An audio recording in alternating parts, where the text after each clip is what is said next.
मंत्री जी, माननीय मंत्री जी, माननीय अध्यक्ष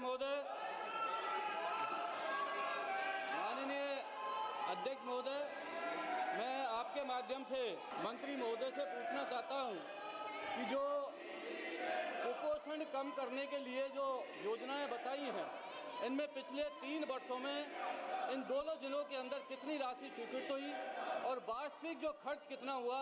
क्या सरकार इस बजट को बढ़ाने का प्रस्ताव? सुश्री मिताली बाग।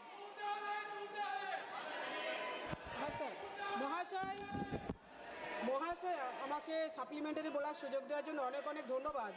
অপুষ্টি এবং কম উচ্চতা নিয়ে আলোচনা চলছে। মন্ত্রী মশাই কি জানেন একটা শিশুর জন্য বরাদ্দ 1 টাকা 9 পয়সা এবং গর্ভবতী মায়ের জন্য বরাদ্দ 1 টাকা 63 পয়সা। এতে করে কিভাবে অপুষ্টি দূর করা সম্ভব এবং উচ্চতা বাড়ানো সম্ভব? माननीय अध्यक्ष जी, क्वेश्चन नंबर 82।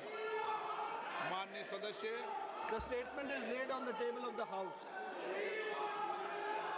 माननीय सदस्य, माननीय अध्यक्ष जी, मैं सर्वप्रथम हमारे प्रधानमंत्री जी का बहुत बहुत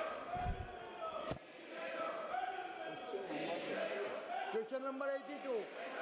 वो तो हो गया, आप बोलने का है वो तो